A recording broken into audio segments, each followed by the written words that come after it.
नमस्कार दोस्तों, आज की स्टोरी जापान से है।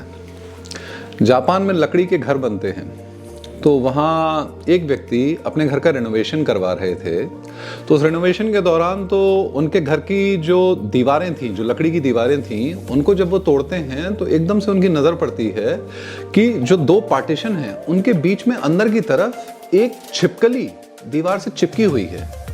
ये देखकर वो बड़े सरप्राइज होते हैं। थोड़ा सा और देखते हैं तो उन्हें पता चलता है कि ये छिपकली एक्चुअल में एक कील से फंसी हुई है। एक कील उसके पैर में लग गई थी, जिस कारण से वो छिपकली 1 इंच भी मूवमेंट नहीं कर पा रही है। उनको मन में बहुत ज़्यादा दया आती है, लेकिन वो थोड़ा सा और सिचुएशन को एक्सप्लोर करते हैं तो उन्हें याद आता है कि ये कील तो उनके घर के कंस्ट्रक्शन के टाइम पे आज से 5 साल पहले लगाई गई थी।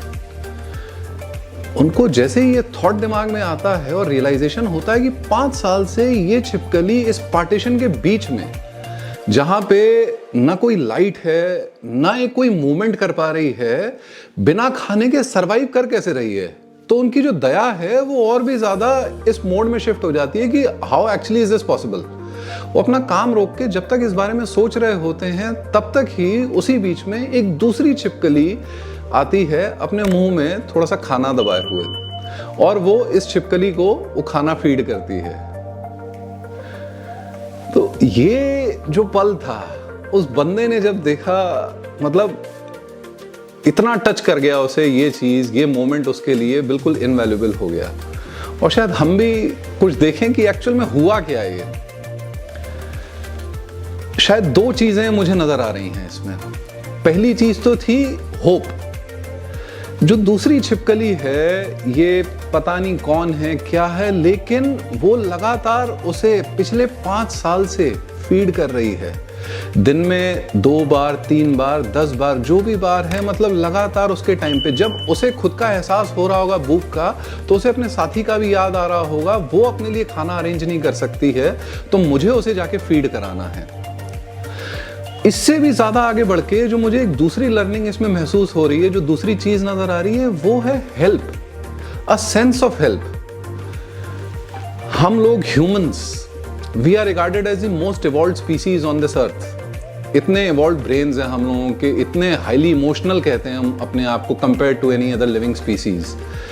लेकिन क्या हम इस तरीके से सेल्फलेस भाव से कभी किसी की मदद कर पाएंगे? Just anybody is asking for help, is it reason enough for us? हम लोग तो शायद कई बार कंपेयर करने लगते हैं कि भाई उसकी मदद करने से मेरा क्या फायदा होगा, उसमें मुझे क्या मिलेगा। मैंने आज अगर उसकी मदद की तो 10 दिन बाद या आगे चल के वो पलट के मेरी मदद कर पाएगा, नहीं कर पाएगा। किसी ने आपसे मदद मांगी, आपको मदद करने का मौका मिल गया, is it not reason enough?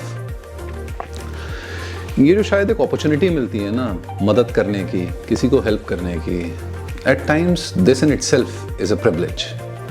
हर कोई शायद काबिल नहीं होता है, सक्षम नहीं होता है, रिसोर्सेज का अभाव होता है, कुछ भी हो सकता है, तो हर किसी के वश में भी नहीं है मदद कर पाना। तो आप अगर किसी की मदद कर पा रहे हो, वही अपने आप में एक बहुत बड़ी चीज़ है। Thank you.